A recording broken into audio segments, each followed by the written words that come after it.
We all make mistakes when we start something new. And that's how it was for me when I started my sustainability journey.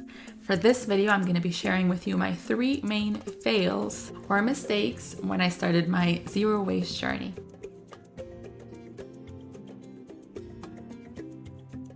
Hello, my dear friends. Welcome back to another video. I'm Raisa from the Nutrinut. For those of you that are here for the first time, welcome, welcome. Today, I wanted to share with you guys some of the mistakes that I have personally made when I first started my journey in living in a more sustainable way. But although we have the tendency of calling things fails or mistakes, I just see them as lessons. They taught me what worked, what didn't work for me, and how I could improve. So the very first mistake that I made is expecting perfection. I thought that when I started my journey in sustainability, everything was gonna run smoothly. I was gonna figure everything out, no mistakes, easy peasy, right? Like how difficult could it possibly be? But in reality, as I learned along the way, it has been requiring a lot of research, kind of changing my routine, looking for different alternatives of things that I was used to getting. Although it's not something that is impossible to accomplish, it has been a learning lesson, and I have also realized that I needed to take things one step at a time and, go mastering things slowly instead of trying to accomplish everything at once. Because believe me, when I first started, I wanted to be already not using any plastic, not driving around, hopefully, if I could bike anywhere, that would be amazing.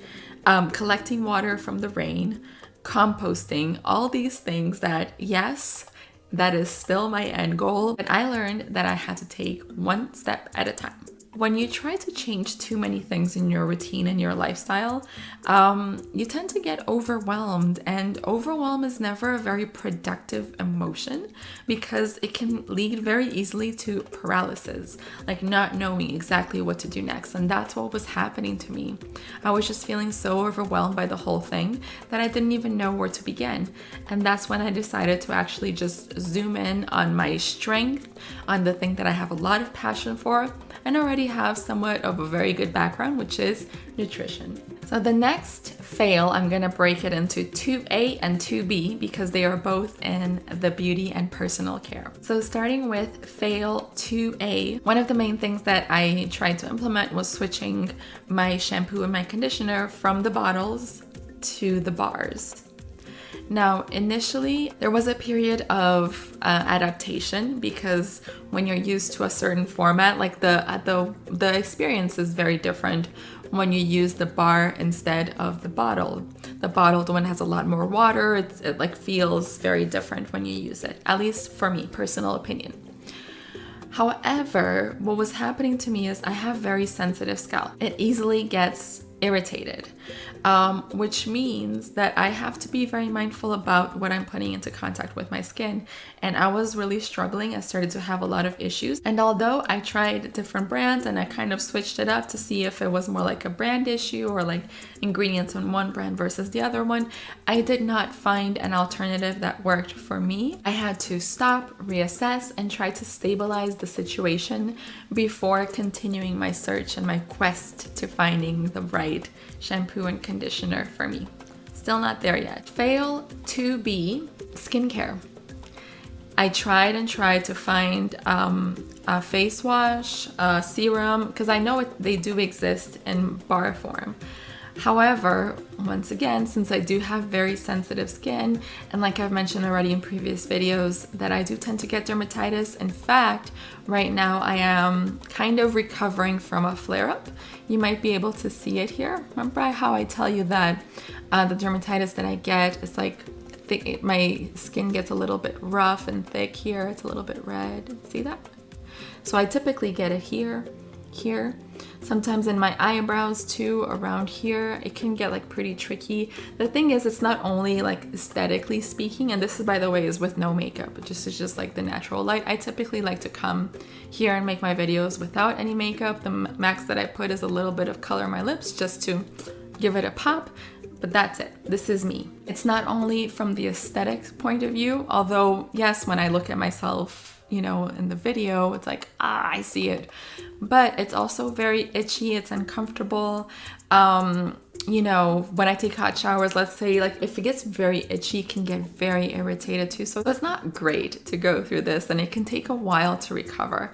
Needless to say, especially when I get these flare-ups, I really need to be using the right kind of products, typically that have colloidal oatmeal, which is very soothing for the skin. That typically does it.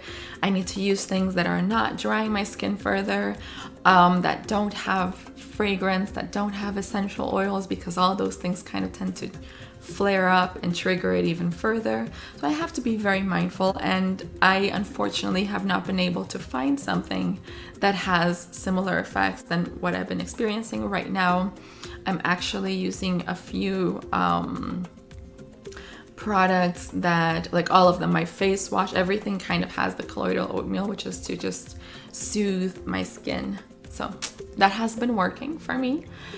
If you want to learn more about that and what I'm doing, if this is something that you're also going through, just let me know in the comments section. I'll make sure to create videos and create content to share my routine, to share what I've noticed that triggers this, what I do to help, and all the good stuff. My third fail from this journey, when I first started, I had this belief that I just needed to buy a bunch of things to replace what I already had. So an example of that would be buying glass containers, which if you don't have any, yes, that's a good strategy. However, you have to first look at a lot of factors. Number one, do you already have something that can be used for this purpose? Because if you do, the whole idea of being more sustainable is using less, buying less. Use what you already have at home, repurpose it, recycle it yourself. Find different ways, to use what you have instead of buying more and more and more. Right now, I feel that there is a certain trend towards sustainability, which is great because it gets people talking and having the conversation.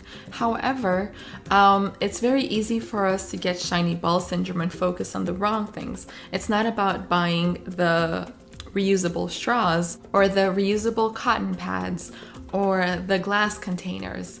Really, the whole point of it is just consuming less. And you know what? The debate of glass versus plastic is not as clear and black and white as I thought when I first started. I thought that, okay, it's a no-brainer. No more plastic, everything has to be made out of glass, because I did not realize that glass also takes a very long time to break down, similarly almost to plastic actually. So it's not like it's the perfect solution either, right? I will share with you in the description the video that I've already done, kind of debating the pros and cons of each, glass versus plastic, because both have their benefits and harms, let's say. So the questions that you have to always ask is, do I already have something? And also, for my needs, which one is better? Because let me tell you, in your pantry, usually the glass containers are not that big. So if you buy something that is really in bulk, like I have a huge bag of oats that I tend to get, they're never gonna fit into a little mason jar. You would have to get a very big one, which would be very, very heavy. And if that thing falls, it's gonna be a huge mess and it's gonna shatter into a million pieces. Whereas plastic, you can typically find the bigger containers and they're very light, right? What I learned from this last fail is that sustainability does not mean buying more. It does not mean that you have to buy anything fancy. It doesn't have to be expensive. In fact, it will save you money. And it's not about complicating things. It's about actually living in a simpler way. Always asking yourself, do I need to buy this? Do I already have something that can be repurposed? Do I need this? And if you do need to buy something, then you look for the best option that there is out there. So there you have it, my 3 main fails since I started this journey in sustainability. But like I always like to say, they might be called fails, but to me they are lessons because they are guiding me in the direction that I want to be going in. They are guiding me in a better path, and they're just teaching me along the way. Fails make for the best lessons, don't you think? What are some of the things that you've been struggling with when it comes to sustainability, when it comes to your personal journey? What has been working for you? What has been your fails/lessons? Can't wait to hear from you guys. And of course, if you haven't done so, make sure to hit subscribe so you don't miss another video.